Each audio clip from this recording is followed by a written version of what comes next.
Hi, everyone, and welcome to tonight's event. My name is Grace, and I'm the event coordinator at University Bookstore, the largest independent bookstore in the region.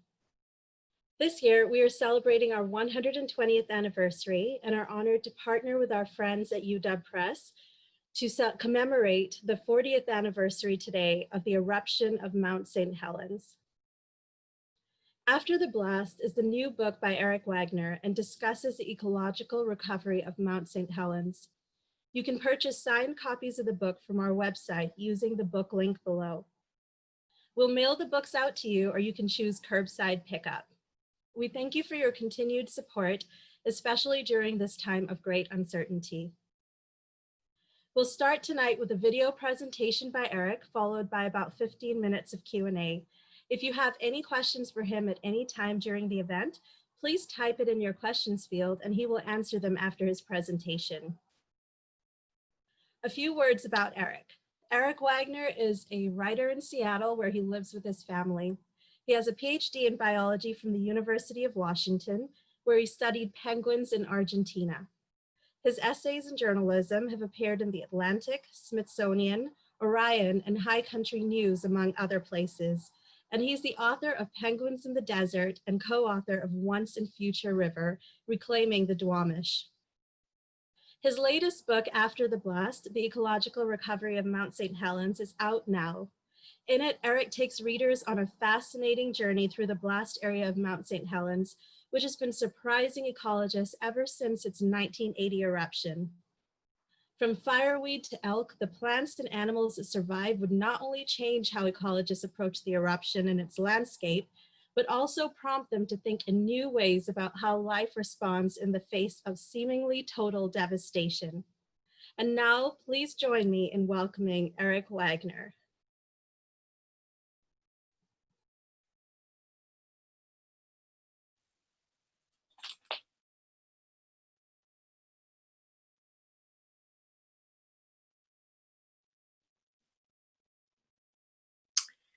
Hello, I want to thank you for joining me this evening remotely.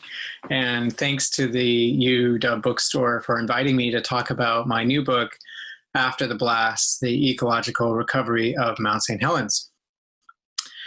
And so this is what Mount St. Helens looks like today if you happen to be in the Mount Margaret backcountry and catch it on a summer evening under sort of perfect golden light. But you can see it's a sort of iconic Pacific Northwest landscape, the crater, the blast area. And one of the neat things while I was writing the book was that I would tell people I was working on it, and anybody who was alive and cognizant in 1980 could tell me where they were with a sort of terrific immediacy, you know, when they heard that Mount St. Helens had erupted, what they were doing, whether or not they got some ash, whether or not their second cousin has some ash, or things like that.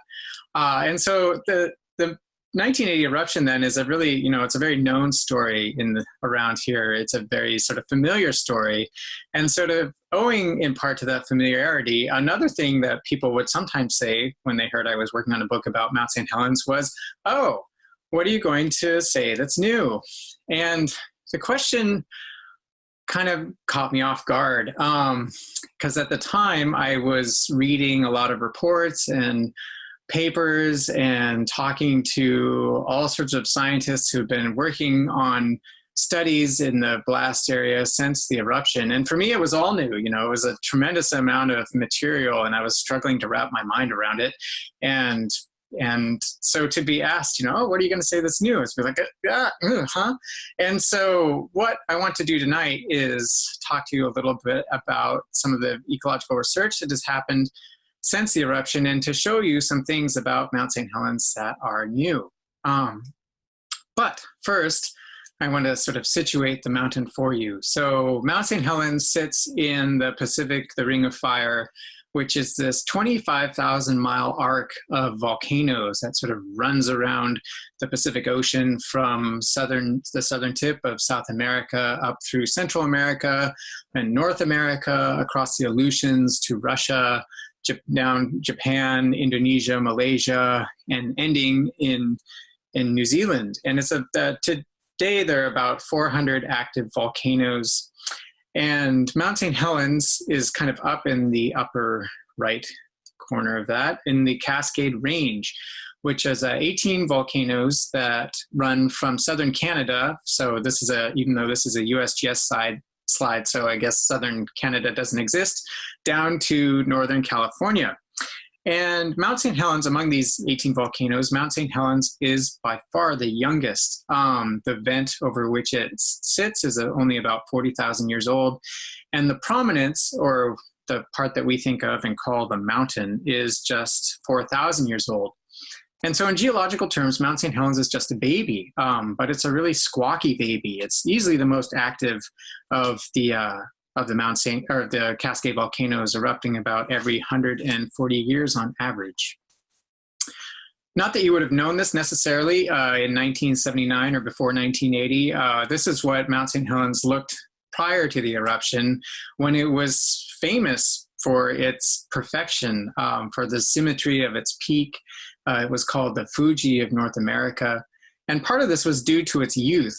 Since it was so young, glaciers hadn't really had the time to carve up its summit as they had at more rumpled peaks like Rainier and Adams. But in the spring of 1980, human and geological time horizons converged when a series of small earthquakes signaled to volcanologists at the Cascade Volcanoes Observatory that magma was on the move, was coming up into the prominence. And so a chamber formed under the north flank of the mountain and began to fill. And as it filled, it began to expand. And so this was called the bulge on the north flank of Mount St. Helens. And at its peak, it was expanding by about 5 feet per day. So you can just, the rock just kind of pushing out and out as this chamber builds beneath it. And also during that time in March and April of 1980, there were a series of steam and ash eruptions. A crater opened on the summit that was a few hundred feet across. There were cracks on the summit. And so geologists knew that something was going to happen, but they didn't know what precisely, and they couldn't really say when. And so this is what the mountain looked like 40 years ago today. On the morning of May 18th, 1980. This is a photo taken by Gary Rosenquist, who was camping in Bear Meadow about 11 miles to the east. And he took this photo at 8:27. And 5 minutes later at 8:32, an earthquake that measured a 5.1 on the Richter scale shook the mountain. And this caused the north flank and the summit to collapse in what's called the debris avalanche. So the north flank and the summit, they just rippled and churned and then just fell away. It was the largest landslide in recorded history. And so when the debris avalanche, when all this billions and billions of tons of rock just rushes down the mountain at 150 miles an hour, all of the weight that they provided that had until then this pressure that had contained superheated water and gas in the magma chamber, all of this weight was suddenly gone.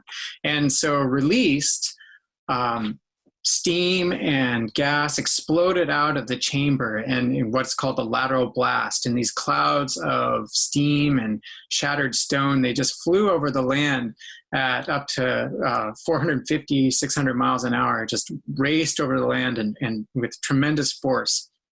And so what this next shows is a GIF of the several images taken of the lateral blast from the west side.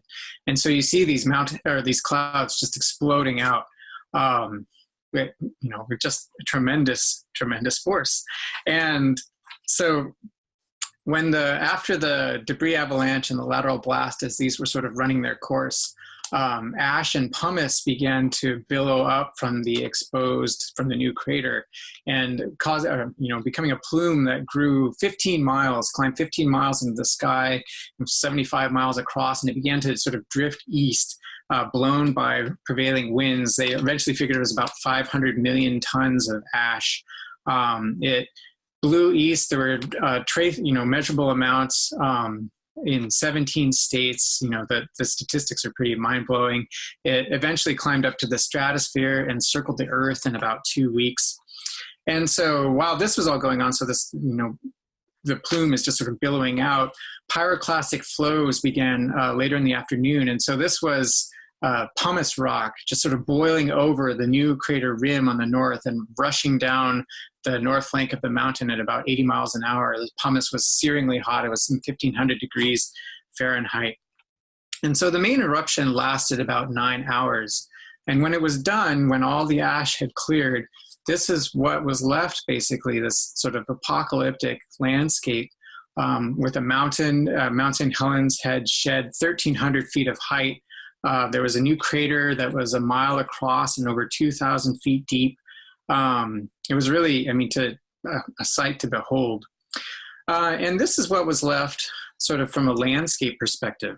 And so what was really interesting was that Mount St. Helens had erupted out in addition to erupting up. Now, geologists, people had expected that it would mostly just erupt up because, you know, that was what they thought volcanoes did, was they just spewed stuff up. But because of the debris avalanche, you know, because the force could be sort of redirected sideways, that meant that the area affected by the blast was this large sort of swath of land over 200 square miles that's now sort of colloquially known as the blast zone or the blast area. And also, the other thing that was interesting is because of all these different processes, so the debris avalanche, the lateral blast, the ash plume, and the pyroclastic flows, the blast area is a mosaic of sort of disturbance types. And that's what this map shows. So it isn't that it's just, you know, the blast area as a kind of, you know, totalizing construct, but instead there's the blowdown zone, which was the area affected by the lateral blast. And you can see that's sort of the largest area. And it reaches out, you know, the whole blast area extends about 17 linear miles at its farthest from the mountain. So there's the blowdown zone where all these trees were knocked over by the lateral blast clouds. You know, they're flying over the land, they just knock everything down. But by the end, you know, after a few, you know, some distance, they begin to dissipate, they lose their energy. And so this resulted in what's called the Scorch Zone, which is an orange, that sort of orange fringe around the beige part. And the Scorch Zone is where the blast clouds were hot, but they didn't have all the force. So they could burn the trees, they could heat kill the trees, but they didn't knock them down. And so the Scorch Zone is also kind of the area of standing dead, where all these bleached white snags kind of standing in attendance at the edge of the blast area.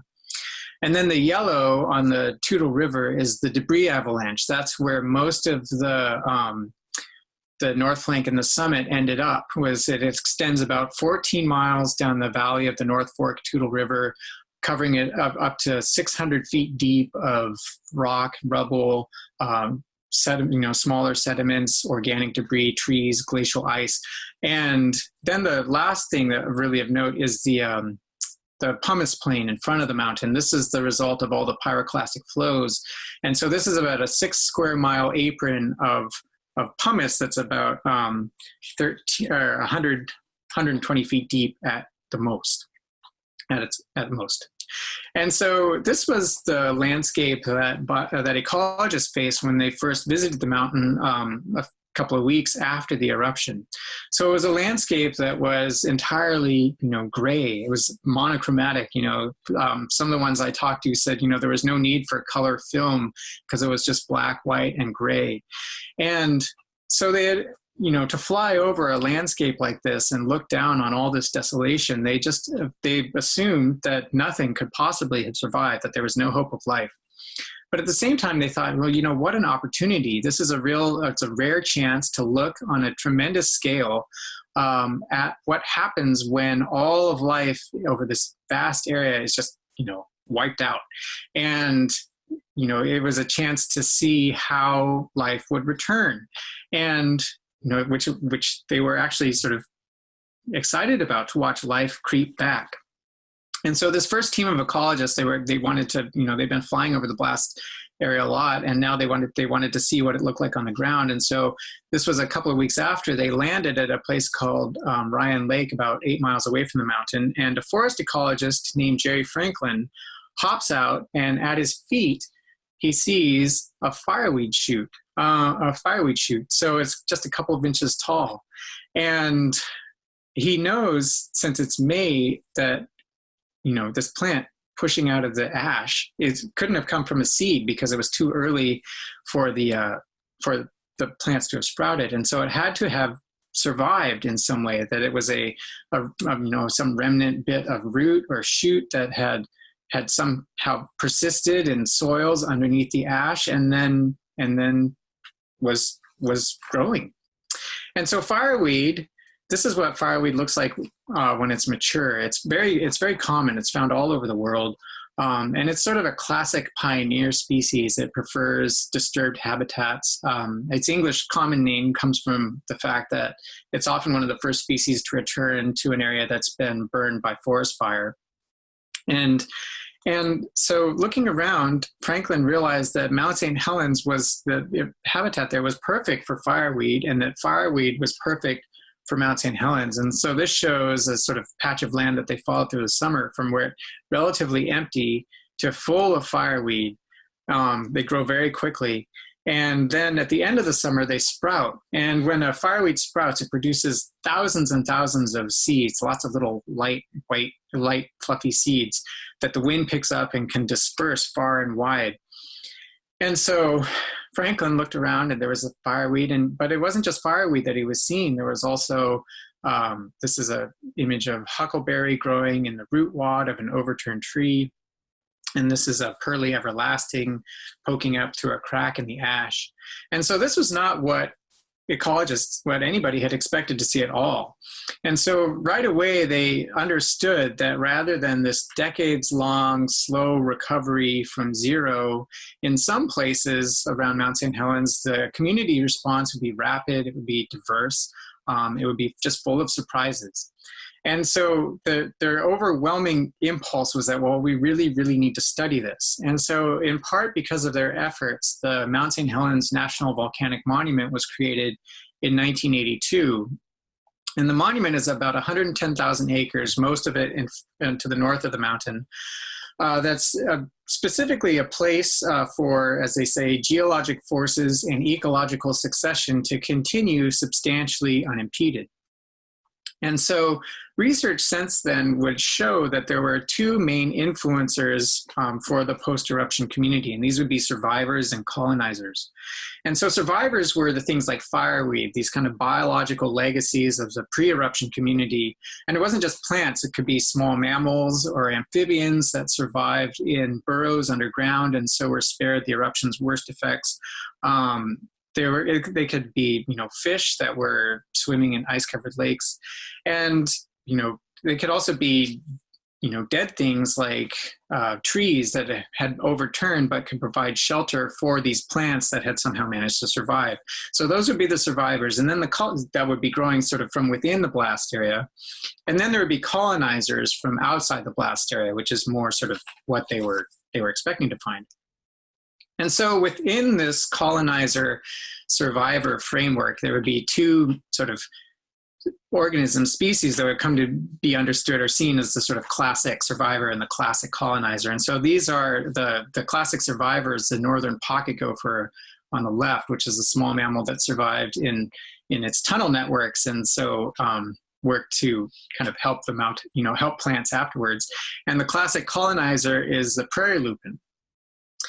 And, in the book and After the Blast, you can read about pocket gophers and prairie lupins. But one of the things is that I've learned while I was reporting this and talking to one of the main biologists, one of them was like, people come to Mount St. Helens and all they want to do is talk about pocket gophers and prairie lupins, pocket gophers and prairie lupins. Please talk about something besides pocket gophers and prairie lupins. And so for the rest of the talk, I want to look at something besides pocket gophers and prairie lupins. I want to look at two species that for me embody sort of the past and present and perhaps future circumstances of the mountain in interesting ways. And so these are the rainbow trout as kind of a new colonizer and the elk as a new survivor. And I think of these as sort of more modern exemplars of the within the colonizer survivor framework that illustrate some of the tensions, the interesting tensions inherent to the monument's aims and purpose.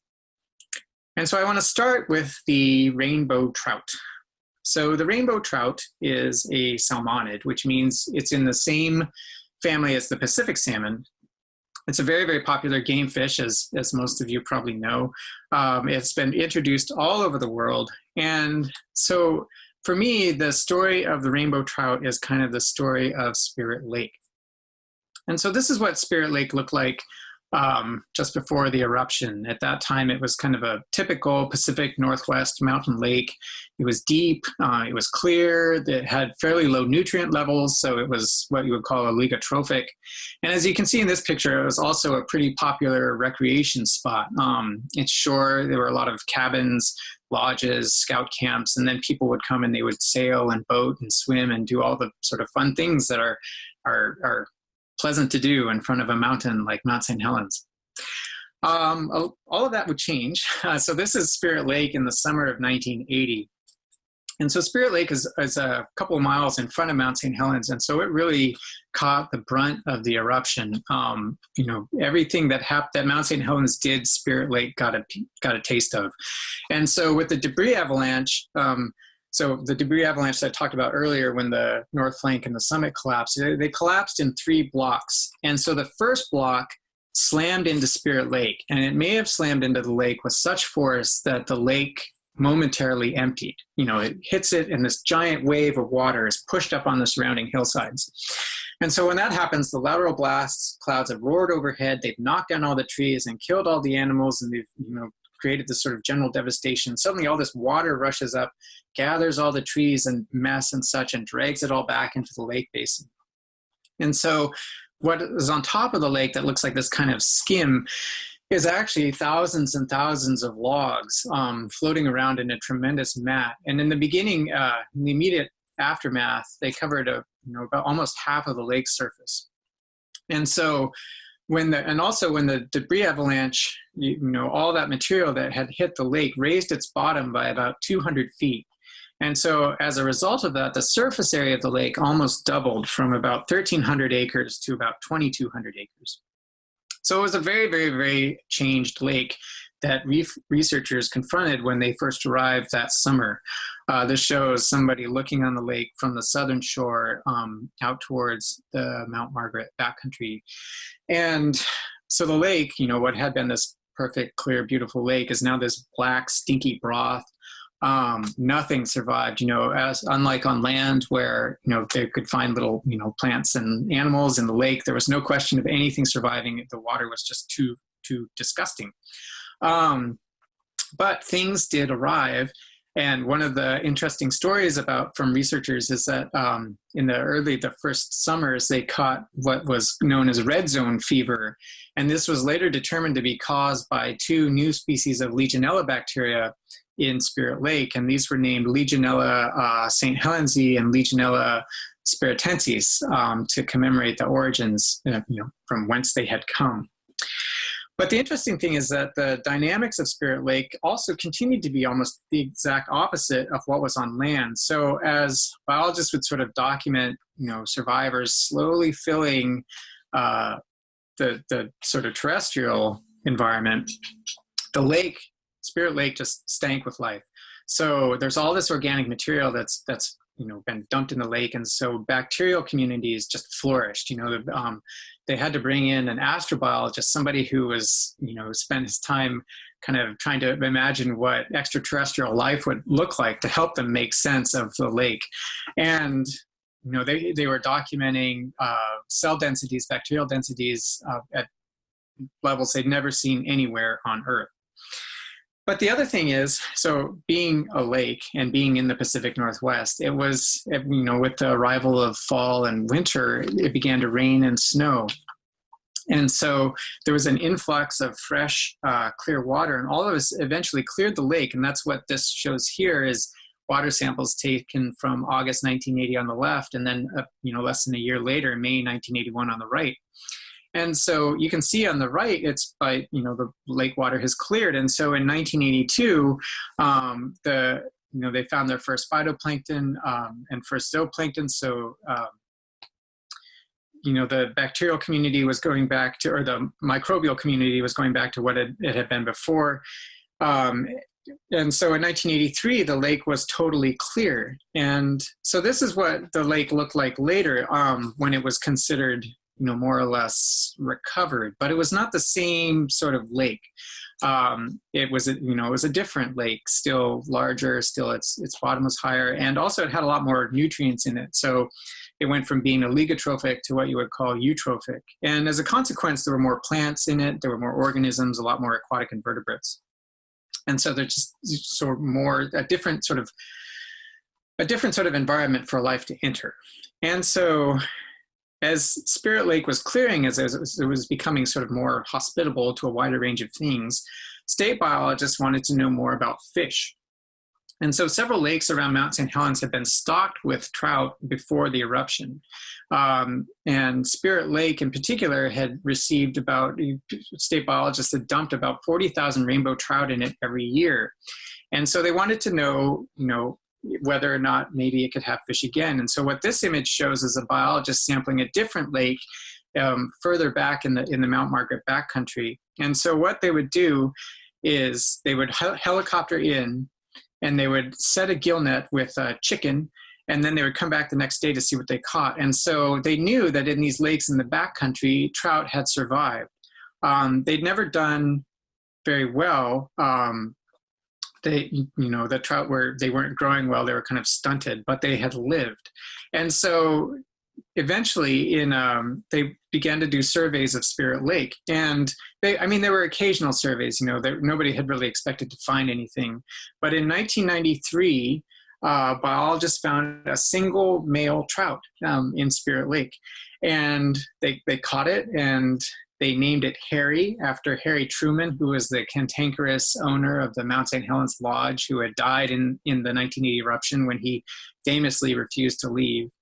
And so then they went back the next year, biologists did, to do another survey, and they caught a female trout, a single one, and they were just thrilled, and then they named that trout Harriet.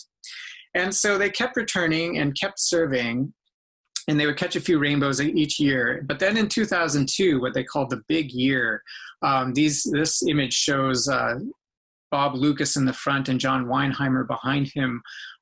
They went out one day in 2002 and caught an enormous trout. And as Lucas would say, it seemed like Spirit Lake had finally turned the corner. And so the trout of Spirit Lake, the rainbow trouts, were big and they were bitey. They had the lake essentially at their disposal. And so they're some of the largest rainbow trouts found, freshwater rainbow trouts found anywhere in the world. They're real lunkers. They were, the average one was more than 2 feet long. It weighed more than 4 pounds. The question was where these trout had come from. That was a bit of a mystery. And it continues to be a mystery. There are all sorts of ideas. It may have been a natural recolonization event. There's some evidence perhaps to suggest that. Or it could have been a human-mediated introduction. And there's a lot of sort of anecdotes, dark tales floating around of, somebody calling Bob Lucas late one night and being like, I'm the guy who planted the fish, and then hanging up. But the fish were there, however they had gotten there. And so biologists started to, study them. And so what were they eating? Where were they spawning? How are they able to live in Spirit Lake? How are they making their lives there? And so this is a biologist, Charlie Crisafulli, who is the main researcher at Mount St. Helens, who has been working there forever. And what he found is that the trout treat Spirit Lake more or less like an ocean. And so, they would spawn in tributary streams and then migrate into the lake and stay in the lake for some period of time and then migrate back out to these tributary streams and spawn in those. But the other thing that he found was that as Spirit Lake, as the trout had basically run of Spirit Lake, their population increased quite a bit. But as it was increasing, as their numbers were increasing, the trout themselves, the individual trout, were starting to shrink at a fairly constant rate. And so even though there was the same overall biomass of trout, the trout themselves were getting smaller. And so when the state biologists learned this, they got a little bit antsy because they were really eager to reopen Spirit Lake for fishing.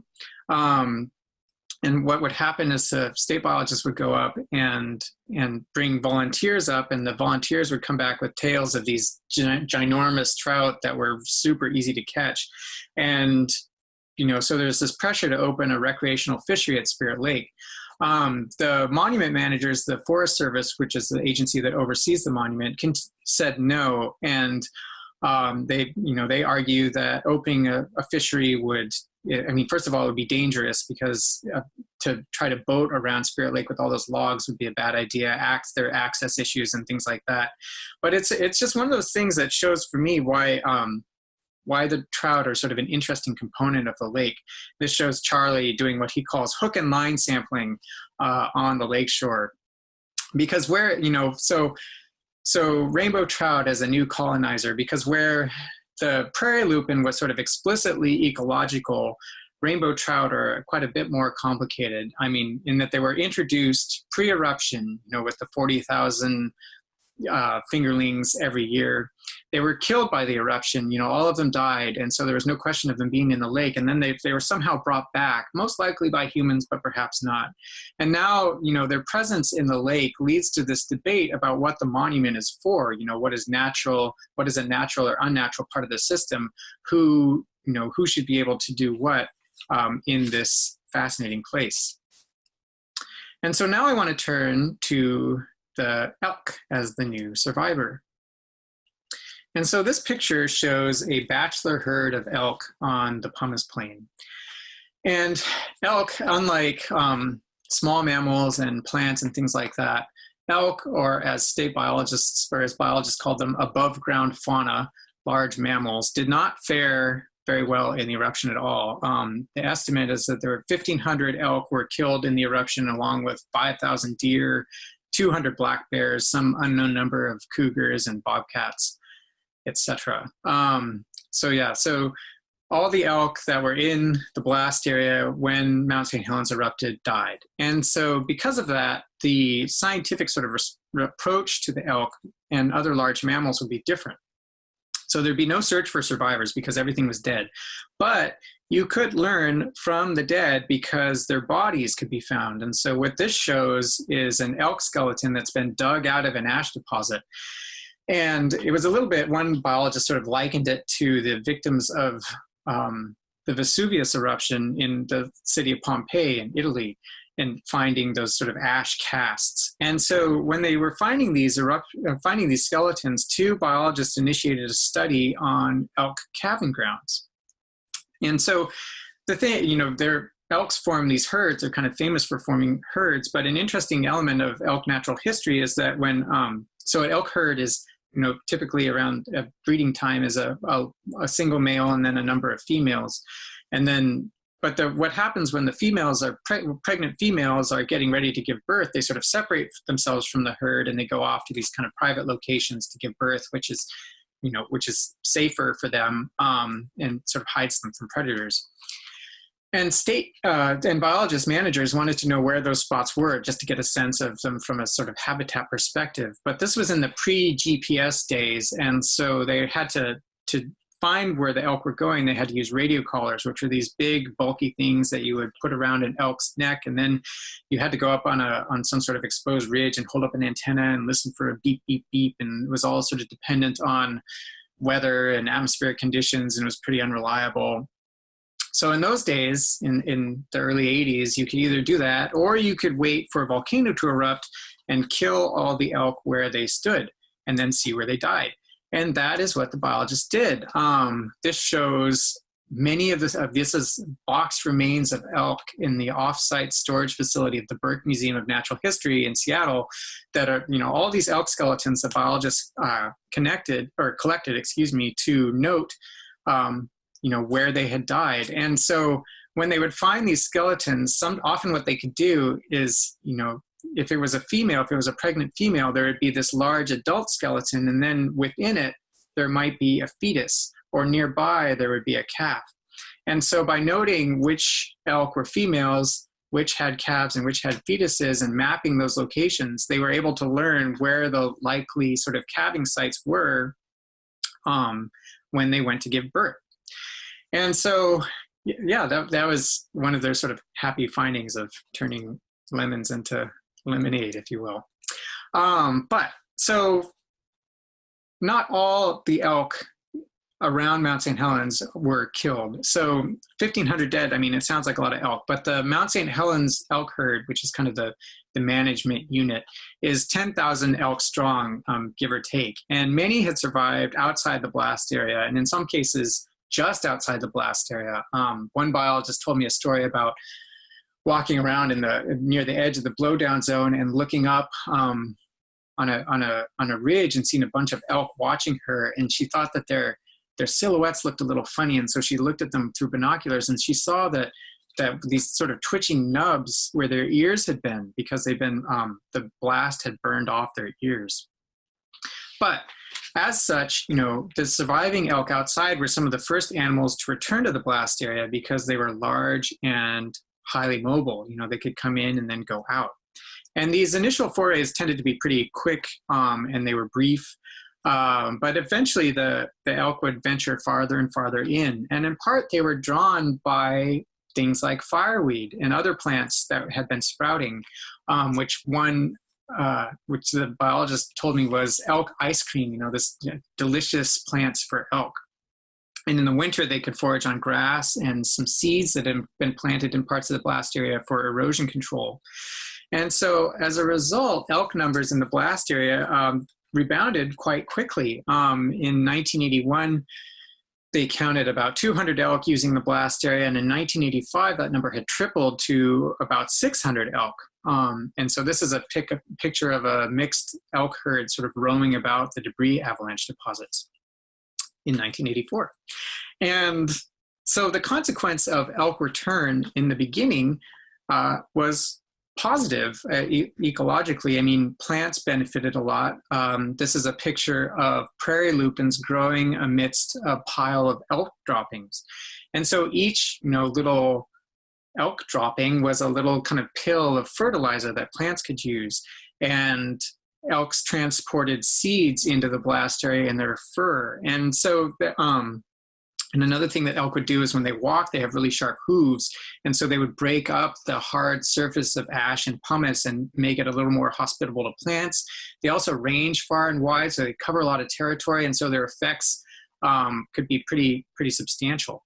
And so elk were, in the beginning, they're quite a boon for things returning to the blast area. But for the elk themselves, their success came at a bit of a cost. So as their numbers were increasing, they began to run out of food. And when they were running out of food, they would begin to starve in the winter. And so the Washington Department of Fish and Wildlife began a number of surveys in 1999 to look for winter-killed elk, and they would find that more than 150 elk might starve in the winter, given its relative severity. And so starving elk in Mount St. Helens or around Mount St. Helens was something that kind of upset the communities just outside the monument. It was something that nobody liked to see, nature taking its course quite like that. And so as a result, the state began these sort of supplemental feeding programs in the winter. They would truck up hay from Oregon, and they would put it in these sort of food depots, and the elk herds would gather there and eat. And these efforts continue. I mean, in 2019, the Rocky Mountain Elk Foundation gave out over $300,000 in grants for habitat enhancement. And so as a result of these interventions, the elk herd has stabilized. But as it is stabilized within these past few years, there becomes a question of what their influence is on the plant community. So in the beginning, it was, as I said, largely positive, but now as the community itself, the plant community itself is changing, the elk's influence is considerably more mixed. And so this shows a young conifer tree growing in the debris avalanche deposits. And you can see that it's been heavily browsed by elk, the bottom half of it, all the new growth clipped away, munch. And so as trees have started to return to the blast area, 40 years later, the elk do a real number on them because they're easy to reach. And so they just eat all the new growth, and you end up with these odd looking trees. And another thing in sort of a switch where before their tracks were, good for plants, now in that they opened up ground, now that the plants are growing on the ground, you can see the elk kind of stomp on them and create these game trails. And so it's become, as one biologist said to me, it's sort of a question of succession interrupted. They would say, he said, a single herd of elk walking through a patch of land can set succession back 10 years. And so then the question becomes, to harken back to the monument legislation of saying, is this ecological succession substantially unimpeded? And so to address this, people stepped in.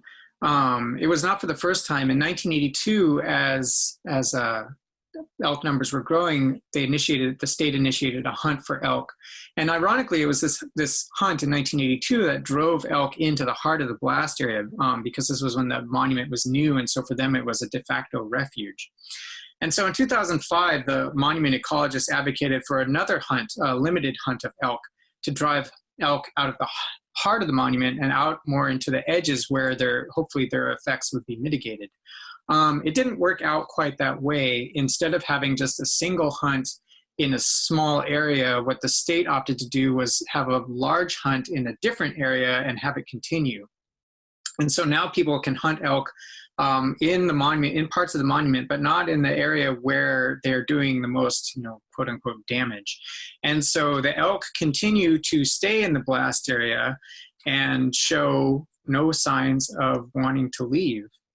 And so this is why I think of elk as kind of this new, kind of exemplar of the survivors, as being a real sort of test on the phrase ecological succession substantially unimpeded. I mean, unimpeded by whom?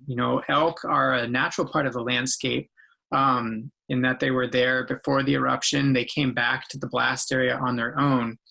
And, and people sort of struggle with where that line is drawn between, outside the blast area where, human management efforts are much more just sort of expected or de rigueur, and then inside the blast area where we're supposed to just sort of, where scientists keep their hands off and just sort of watch things take place, except when the effects outside the blast area affect those inside the blast area too much, and then they have to intervene, and then unsuccessfully. And as you can see, it gets very complicated, and you can just kind of, go dizzy turning around in circles. But I think it also, more than that, what elk show is just how Mount St. Helens will always be this kind of beautiful, complex, fascinating space. And so I want to close with an image. This is a time-lapse from NASA satellites from 1979 to 2016. And so, when you look back and you ask what is new at Mount St. Helens, you can see all the things that are new, this new green that's just, reoccupying this territory. And as it does, what does it sort of tell us about the, life being resilient, and, how in the face of seemingly, unfathomable disaster, things will come back, and it may not look like what it did before. I think that is really key too. It'll look different, and it won't necessarily do what you want it to do, but it'll still be there, and it will really be full of surprises. And, the thing that is really neat is to watch those surprises and see what you can learn from them. And so thank you. I want to thank you all for coming. I'm happy to take questions or hear stories that people have of going to the blast area. And yeah, happy 40th anniversary.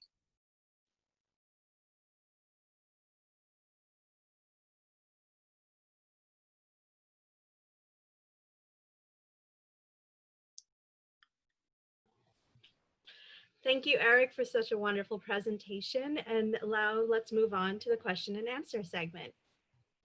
Our first question is, let's see.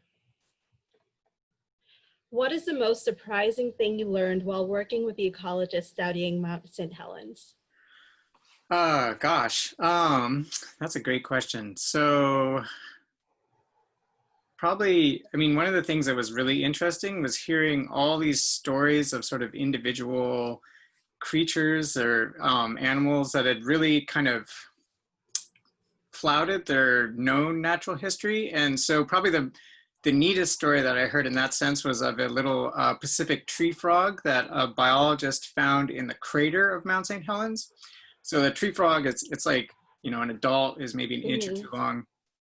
And the crater it was something like 5 or 6 miles from the closest known source population. And so sometime over the course of its adult life, this enterprising frog had hopped up a drainage, you know, 5 miles to take up residence in the crater.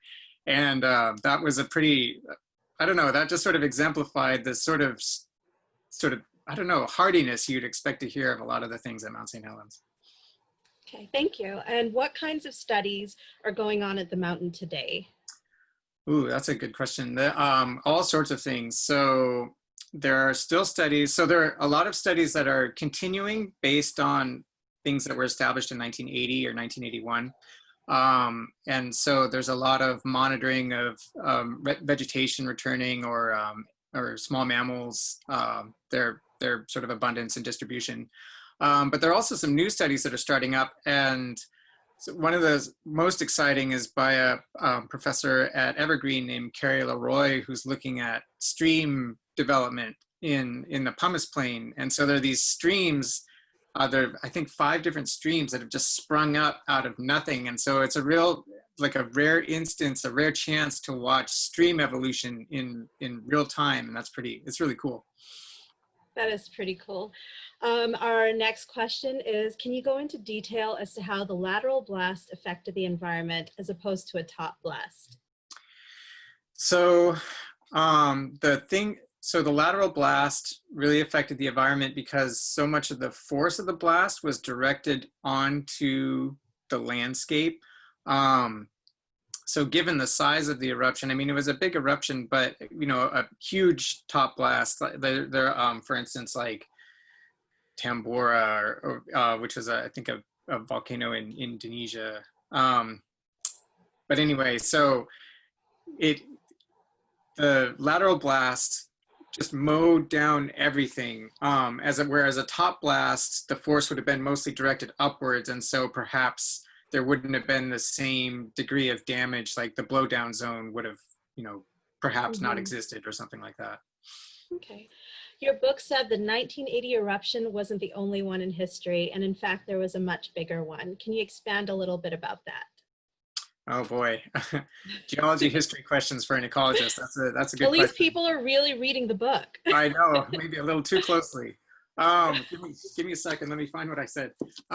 So there are a lot of, like, Mount St. Helens is marked by a number of different eruptive periods. And so I think it was about 4,000 years ago, or 2,500 years sort of BCE, before the current era, there was a period of eruptions, eruptive activity called the Smith Creek period. And those eruptions were much larger.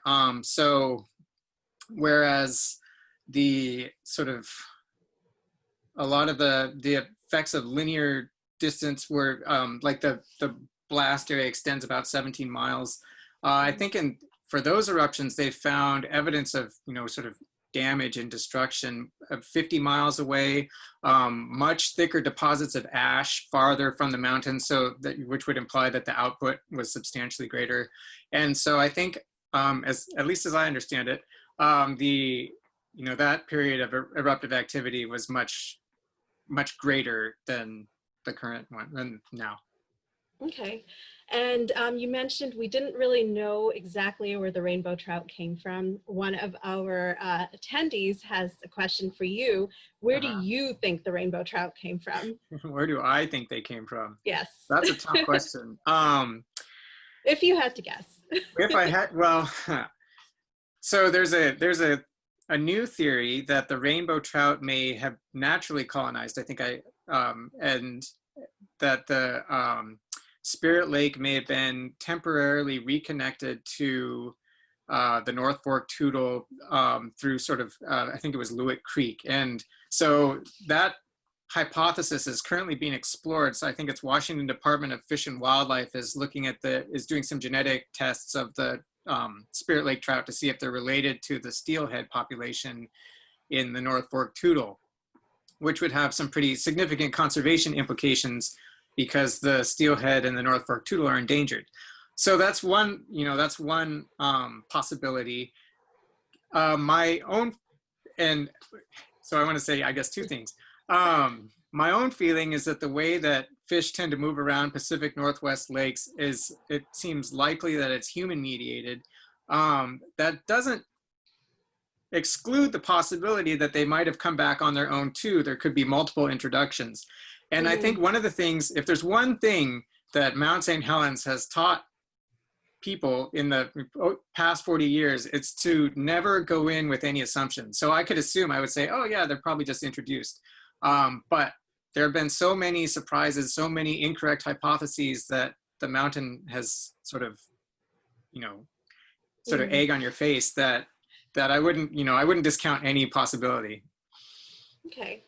In the time lapse, the shape of the lake changed a lot. What was that due to water level changes, or was there some other cause? So what you're seeing in the shape of the lake is the log mat. That's the mat of tens of thousands of floating logs that during the eruption were dragged back into the lake. And so they currently cover about 20% of the lake's surface. And they're very mobile. The wind blows them all over the place. You can watch them move. It's kind of mesmerizing in a way if you're sort of sitting above the lake to watch them kind of recapitulate the clouds almost. And so in the time lapse, that's just the log mat being caught in different positions by the satellite. And this is a question from Ray. He said, I was near Tractor Junction last spring and noticed a stand of dead alders, apparently grown and died since the eruption. Any idea what may have happened to them? That's a good question. So alders, I mean, they don't live very long. I think the average alder lifespan is, it's less than 100 years, 60 years, 50 years, something like that. And given the harshness of the environment, they may have just died on their own. I'm not sure where Tractor Junction is, so probably I should stop speculating. Okay, are the rainbow trout, we're back to the rainbow trout, using the lake like an ocean because of the logs moving around so drastically, it might effectively shade out or hamper their eggs from hatching? And are they using the streams for spawning to avoid this issue? I think when Charlie Crisafulli was talking to me about that, I think he was using the ocean kind of as like an analogy. So I'm not sure if they would, here I'm going to expose my ignorance. I don't think they would necessarily spawn in a lake. I think they would spawn in creeks naturally. It's just the question is whether or not they would live in creeks or rivers for their entire life. That's probably a million people who fish are refusing to buy the book right now because of that. But I think the sense is that they go to the lake to eat and do all the things there where just all this open space, and then when it's time to spawn, they go to the creek. In addition to consulting with existing source materials and talking with biologists, what kinds of direct field observations did you do, if any, or what other kinds of personal experience did you weave into the book? Oh gosh. So I went to Mount St. Helens while I was writing this as often as I could get away with, probably 6 or 7 or 8 times, sometimes every couple of weeks for a while. I mean, the field crews are out there all the time. And so I would glom onto them as much as I could. And then, so there's a fair amount of that, of me kind of haplessly trailing after all these people as they're hiking all these miles very quickly, and I'm sort of struggling to keep up. And then just like endless amounts of hiking all around the mountain. I mean, there's such a network of trails. It's really wonderful. It's a great, just sort of fascinating landscape to just be in. I mean, it's just so different from pretty much any other landscape in the Pacific Northwest. And so, I don't know. I spend as much time there as I could. And we have a question, let's see, from a 10-year-old who would like to know, of the study history since the blast, what's your favorite study topic? What's most interesting to you? About Mount St. Helens? Yes. That's a great question. So the thing that's most interesting to me, I will say that the thing that I actually really liked the most, or that was most sort of delightful, was finding all of the other like books and narratives and poems and just this sort of,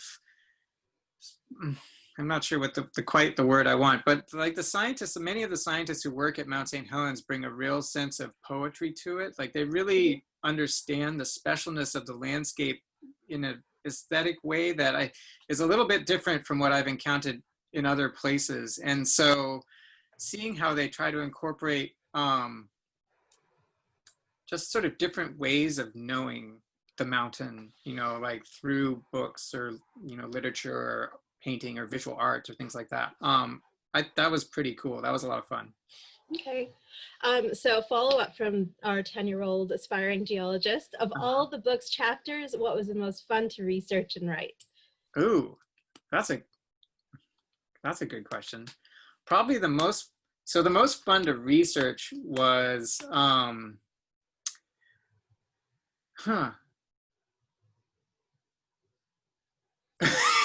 you totally stumped me there, The whole book was fun, right? Yeah, I know. Well, the whole book was fun. Probably my favorite one to write was the one about steelhead. There's one about going to the North Fork Toutle, and I got to, because it was just an exercise in frustration. I kept trying to go and find a steelhead, and I went 3 or 4 times without seeing a single one. And then finally I went and they caught 8 or 9 of them at this place. Mm-hmm. And it was just, I guess in a way, like that one just shows, I don't know, in a way that kind of surprised me. It really encapsulated a lot of the issues around the mountain, and in a way that I liked. Okay. And I have a question, since you mentioned the Toutle River. The Toutle River was overwhelmed by the eruption and debris. What's happened to it in terms of recovery, both the river itself and the land along it? Gosh, that's a complicated question. That's a good question. So it got buried a ton. So the river was just, I mean, like the valley was just hammered under, you know, some like 14-mile linear distance, 23 square miles of debris. And then the river, but I mean, rivers are rivers. It's interesting. I guess that one of the things that's cool about it is that you see all these different forces kind of at play. So there's like the force of the mountain dumping all this stuff on the river, but then there's the force of the river, you know, that water can just sort of work its way through anything. And so the Toutle began to sort of work through all of this sediment quite quickly. And you know, and that in itself constituted a type of recovery. And so in 1989, or actually, no, before that, no, it was 1989. In 1989, they built a sediment retention dam. So one of the issues was that the river was moving out all of the sediment too quickly. I mean, it would have necessitated dredging like crazy for years and years. So they built a dam there. And so the river below the dam, which I think is about 20 miles or so from the mountain, looks a lot like the old river, or the old Toutle. You know, it's flat and runs more or less clear, but the land behind the dam is it's a sediment plain, braided. The channel changes a lot. It can hop around a lot in a single season. And so one of the real sort of, I mean, the way things go, the metric of recovery is salmon populations, the steelhead and the coho. And on the North Fork Toutle, it's been a very slow recovery. And I talk about that in the book. And the interesting thing also about the Toutle is that there are 2 main forks. So there's the South Fork Toutle, which didn't receive nearly the sort of attention from the mountain that the North Fork did. And it's recovered very quickly. It's doing, I think, pretty well. Okay, thank you. What conditions are needed at the Burke to preserve all of the elk bones? It looks like they are being stored in cardboard mailing boxes. That is an accurate impression. They are, when I was writing it, they were indeed being stored in cardboard. I don't think mailboxes, but cardboard boxes and bags. One of the things is they're bones, so bones are pretty hardy. So it isn't like, I don't think you need really super special, you know, conditions to preserve bone. But as the curator said to me, he was like, well, you know, this is one of the things I've got on a long list of museum problems, and you know what happens with museum problems. And then he kind of was like, you know, years and years go by. But now that the Burke, I will now that the Berg has this nice shiny new building, they're really starting to do some new stuff with the Mount St. Helens elk collection, and I think it's pretty neat. Okay. We have another question. Did they find examples of extremophiles in the area after the blast? Yeah, so they did in Spirit Lake. There were a number of anaerobic bacteria, chromatophores. This is digging into my old biology knowledge. There's actually just a super article today by Craig Welch in National Geographic about the ice caves up in the crater, and there's a team of biologists that have been working up there and documenting the crazy things that live at the bottom of a glacier. And so those are sort of the two examples I can think of. Okay. What part of the mountain has changed the least since the eruption? Ooh, that's a good question. Changed the least. I guess you would say the south side. So this was sort of a consequence of the lateral blast, is that, the north is what fell away and disappeared, but the south side got a heat blast and then some mud flows that kind of scoured off the soils, but there wasn't the wholesale sort of forest destruction. And so to walk on the south side is to see a lot more of what you would expect of a conventional kind of Pacific Northwest landscape. So pretty much the south side is hunky-dory. I have a few questions that ask you to look into the future right now, so prepare yourself. Okay. 2 quick questions. What predictions are experts making about Mount St. Helens 10, 50, and 100 years down the road? So there is a group of biologists. That's a good question. I like the specificity too of 10, 50, and 100. I don't know if I'll be able to satisfy those exact conditions, but there's a group of biologists who are looking at how the plant community is developing. And so they look at sort of the stability of the community, like whether or not new species are coming in or whether or not, it seems to be kind of full. And so the main thing that people are waiting for is the pumice plain or areas that were completely denuded of forest is the arrival of trees. And so trees are starting to come back there. The slow march of the conifers up the mountain. And one of the things that's interesting about Mount St. Helens is that its tree line is it's unexpectedly low, I think. And so one of the ideas behind that is because they get smacked around more regularly by the mountain, the trees aren't able to make as much progress as they are on other peaks. And so that's the main thing succession-wise that people are looking at is the closing of the canopy and the return of large conifers. But, as I also say, Mount St. Helens erupts fairly frequently on average. And so who can say, We have a question also about the future. Any lessons that could apply to Mount Rainier on the off chance that it blows during our lifetime? That's a good one. I think the lesson you would learn from Mount Rainier is duck. It's such a much bigger mountain. I don't know. One of the things that's interesting is that since geologists were taken so by surprise by the nature of Mount St. Helens' eruption, they've gotten a lot better about sort of understanding what a mountain is saying as it is preparing to erupt. And so that, I think, would be a benefit at Mount Rainier. Ecologically, I think the main thing people would learn and that they've taken away from Mount St. Helens is if you're going to study the ecological response, you want to get in there as quickly as possible. And so I think you would expect after Mount Rainier goes and we're all picking ourselves out of the devastation to have a bunch of ecologists kind of inappropriately excited to get in there and start setting up plots. Are there any archaeological sites that remain in the blast zone where there was established human activity pre-blast, like the cabins, for example? And if so, are these areas different ecologically than the more wilder areas, or is it all equalized now? That's a good question. Everything was pretty buried or destroyed. Most of the human stuff was in Spirit Lake. or around Spirit Lake, and that was all buried. Like the Harry Truman's Lodge and other scout camps and things like that are under, you know, several hundred feet of debris or a couple hundred feet of debris. I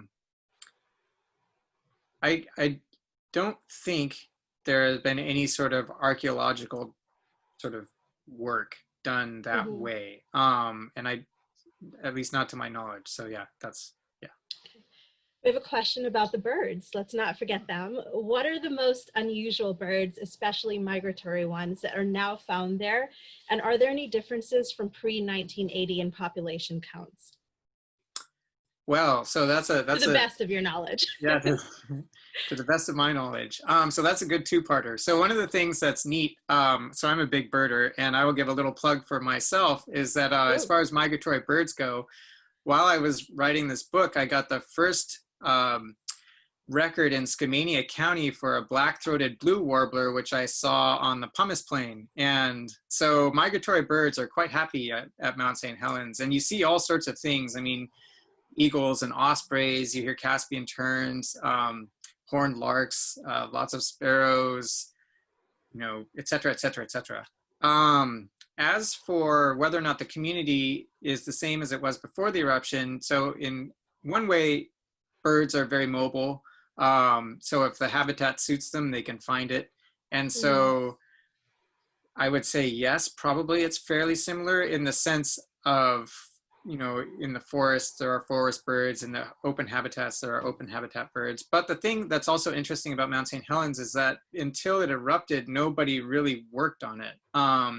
There are a few sort of surveys, but they're, you know, they're old and kind of indifferent. And because most of the biology work was being done at Mount Rainier, and then when the eruption happened, suddenly Mount St. Helens became interesting. And so to do those pre-post eruption comparisons, a lot of the times they had to assume that the community was pretty similar to what it was at Mount Rainier. Speaking of comparisons, do you have any idea about how the recovery of Mount St. Helens compares with the recovery of tropical Hawaiian volcanoes after eruption? Oh, that's a good question. No. Okay. For the next book then. Yeah. Have timberland companies played any role in the ecological recovery of Mount St. Helens? Oh, yes. So in the immediate aftermath of the eruption, there was a huge salvage logging effort on the part, because most of Mount St. Helens forest, the forests around Mount St. Helens, were privately owned prior to the eruption.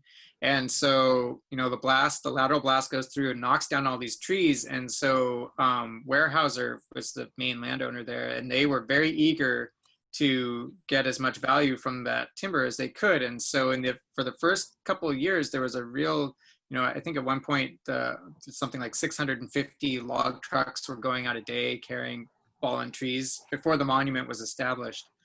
And so, and also there was a really significant replanting effort. And so to go to the blast area to look around, there's some real marked differences, especially on the west side near the Johnston Ridge Observatory, where you'll see all these stumps from prior clear cuts. And also, you know, so there isn't that same sense of the blowdown zone, of being in the blowdown zone with all these down trees as there is on the east side. And then also around the monument boundaries, really just hop over the line and you're in the midst of a tree farm where afterwards, you know, they planted all these noble firs, and they're all in these, you know, regimented rows. They're all, you know, 38, 39 years old. So yeah, the timber companies played a big role. Okay, and have we observed any effects of climate change on the recovery of Mount St. Helens?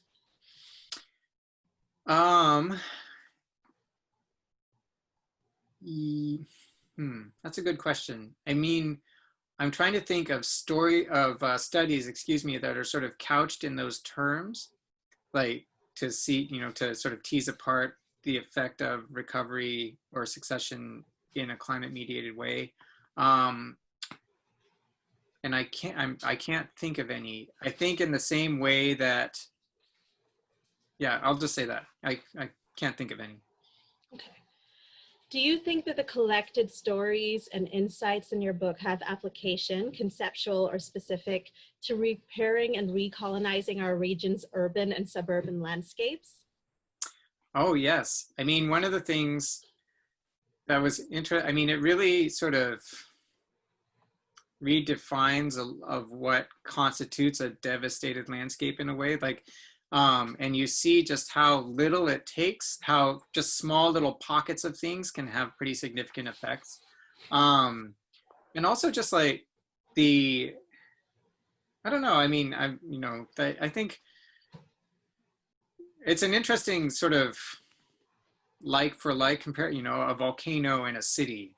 And so I feel like the sort of openness of the blast area to things coming in is pretty interesting. I guess in urban and suburban areas, there isn't as much space for sort of what we think of as large creatures in that way. I mean, there's a neat book. I'll put in a plug for a friend's book called Nature Obscura that just came out. That's all about this sort of little life, sometimes not so little, that lives in cities. And so, I mean, there's vibrant biology wherever you look, whether at Mount St. Helens or in your own backyard. Well, tell us a little bit more about that book. Who wrote it? That's by Kelly Brenner. And it came out, I think, in early April, and it's about Seattle. And so what she did was she, it's divided by seasons, and in each season she's got different species, different sort of representatives, and each one is sort of exploring some sort of element of urban ecology, or how people relate to the natural world, and showing just kind of how lively everything is or can be. And we have a question that asks, where were you and what were you doing the day that Mount St. Helens erupted?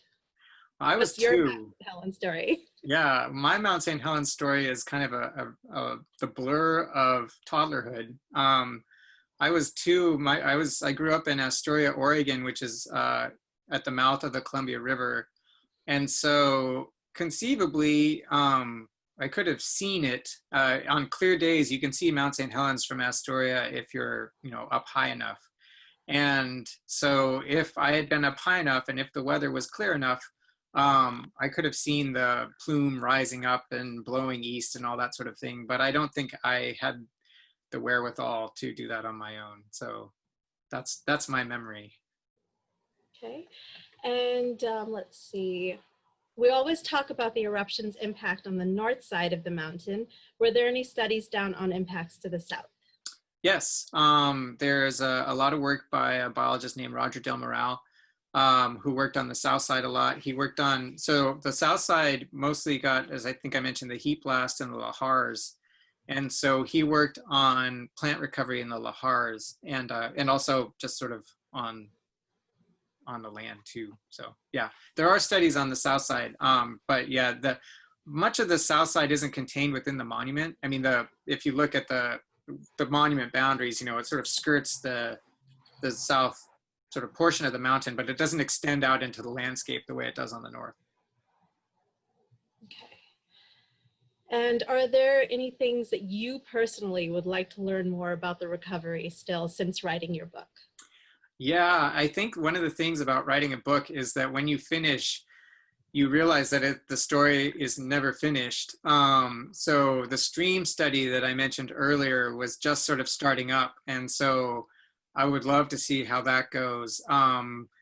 They're doing some really interesting work with these ponds in this area of the blast area called the hummocks. There's over 100 ponds there, and they're sort of studying how amphibians use them. And then, of course, just all the studies that are going to start up as the community continues to change. And it's really a shame. I mean, in a way, I wish you could just sort of have a book be this continuous sort of time-lapse movie in a way. You could just watch things come back forever. But alas, no, there are deadlines. But yeah. Okay, we have time for one more question. We had so many great questions, and I wish I could get you to answer all of them. But this one's from a 7-year-old who wants to know what your next book will be about. Haha. My next book is going to be about a seabird called a rhinoceros auklet.